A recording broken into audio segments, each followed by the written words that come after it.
बिस्मिल्लाहिर्रहमानिर्रहीम। मेरा नाम है इमरान ख़ान और आप देख रहे हैं इमरान ख़ान ऑफिशियल। आज हम बात करेंगे about the concept of atoms. हम केमिस्ट्री में और साइंस में ज़्यादातर एटम का लफ्ज़ तो सुनते हैं, लेकिन आज हम चलते हैं कि एटम्स क्या है, एटम्स के बारे में कौन से नज़रियात है और एटम के स्ट्रक्चर, प्रॉपर्टीज़ वगैरह कैसे है। तो आइए पढ़ते हैं। The concept of atom is very old, यानी मतलब ये है कि ये जो एटम का कॉन्सेप्ट है ये बहुत ज़्यादा पुराना है। अगर हम देखें तो कदीम यूनान यानी ग्रीक में भी उस वक़्त के जो फिलोसफर थे तो वो इस बात को मानते थे कि जो मैटर है ये छोटे छोटे ज़र्रात से बना है, या जो हमें ये जो यूनिवर्स, ये कायनात ये नज़र आती है ये बहुत छोटे छोटे ज़र्रों से बना है और उन ज़र्रों को वो एटम्स मानते थे। यानी मिसाल के तौर पर डेमोक्रेटस, ये एक ग्रीक फिलासफर था, मानता था कि जो एटम होता है ये मैटर के इंतहाई बारीक और छोटे छोटे ज़र्रे होते हैं और उसके मुताबिक matter is made of extremely small particles that is called atoms. इसके बाद फिर जॉन डाल्टन ने 1808 में एटम की कॉन्सेप्ट के बारे में एक डिटेल्ड थ्योरी पेश की, जिसको आजकल लोग डाल्टन एटॉमिक थ्योरी के नाम से पहचानते हैं। तो जॉन डाल्टन ये एक ब्रिटिश यानी यूनाइटेड किंगडम का साइंसदान था और उसने 1808 में एटॉमिक थ्योरी पेश की। उस एटॉमिक थ्योरी के जो मेन पॉइंट्स है वो ये है।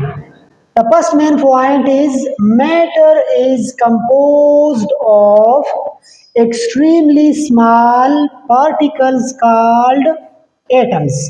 तो अकॉर्डिंग टू डाल्टन मैटर, ये मादा, ये यूनिवर्स, ये जो मादा हमें नजर आता है ये इंतहाई स्मॉल पार्टिकल से बना है जिसको हम एटम कहेंगे। अगर आप यहाँ पर देखें तो ये मैंने एक मैटर की तस्वीर बनाई है। सपोज स्टोन हो या ब्रिक हो या जो भी हो, तो हमें पता है कि जो चीज़ें हमें नज़र आते हैं इस यूनिवर्स में, इस दुनिया में, ये स्मॉल पार्टिकल से बने होते हैं और इन पार्टिकल्स को हम एटम कहेंगे। The second main point is, according to Dalton, atom is indivisible, यानी एटम एक नाकाबिले तकसीम ज़र्रा है। यानी एटम मादे की वो ज़र्रा है जो हम डिवाइड या मज़ीद छोटा नहीं कर सकते। The third point is, atom of the same elements are alike। इस पॉइंट की रोशनी में अगर एक एलिमेंट के जितने भी एटम्स हो, चाहे 100 हो, 1 हो, 2 हो या बिलियंस हो, जितने भी हो, वो सब एलाइक होंगे यानी सेम होंगे, एक जैसे होंगे। उसकी फिजिकल और केमिकल प्रॉपर्टीज यकसा होंगी। The fourth point is, atom can neither be created nor destroyed. According to Dalton atomic theory, atom एक कुदरती चीज़ है और इसको ना हम बना सकते हैं और ना हम इसको ख़त्म कर सकते हैं, बल्कि ये एक कुदरती चीज़ है और ये ख़त्म नहीं हो सकती। The fifth point is, atoms of different elements are different. यानी केमिस्ट्री में या साइंस में जितने भी एलिमेंट्स है तो वो एलिमेंट्स एक दूसरे से मुख्तलिफ है, लिहाजा इन एलिमेंट्स के जितने भी एटम्स हैं ये एक दूसरे से मुख्तलिफ होंगे। शक्ल, साइज, फिजिकल, केमिकल प्रॉपर्टीज के बेस पर ये एक दूसरे से मुकम्मल अपोजिट है, मुख्तलिफ है। The sixth point is all chemical reactions are due to combination or separation of atoms. According to Dalton, जितने भी chemical reactions होते हैं तो ये एटम्स के कम्बिनेशन या एटम्स के सेपरेशन के नतीजे में वकूपजीर होते हैं, अक्कर होते हैं। For example, according to this point, suppose carbon combine with oxygen to form carbon monoxide. Carbon atom है, ऑक्सीजन अलग एटम है, ये दोनों एटम्स कंबाइन होकर कार्बन मोनोऑक्साइड बनाते हैं। The seventh main point is atoms combine in small whole number ratio to form compound. इसका मतलब ये है कि एटम्स के कम्बिनेशन से कंपाउंड बनता है और जो कंपाउंड बनता है तो उसमें atoms small whole number ratio में कंबाइन होते हैं। स्मॉल होल नंबर रेशो क्या है?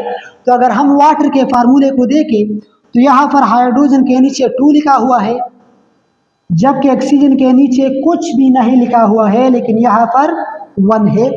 तो इस कंपाउंड में हाइड्रोजन और ऑक्सीजन 2:1 पर कंबाइन हुए हैं। इसी तरह कार्बन डाइऑक्साइड में कार्बन 1 और ऑक्सीजन 2, तो कार्बन और ऑक्सीजन के दरमियान 1:2 है। इसी तरह HCl में हाइड्रोजन और क्लोरीन के दरमियान 1:1 है। यानी जितने भी कंपाउंड है तो इसके दरमियान एटम्स में सिंपल होल रेशो होगी, यानी ये जो कंबाइनिंग एटम्स है या ये तो 1 होगी या 2 होगी या 3 होगी या 4 होगी एंड सो ऑन। लेकिन ये फ्रैक्शन में नहीं होगी, ऐसा नहीं होगा कि 2:1.1 या 1:2.5 या 2:1.5, यानी ये जो रेशोज है ये नहीं होगी क्योंकि ये फ्रैक्शन में है। आप देख सकते हैं क्योंकि according to Dalton combination of atoms will be in whole numbers.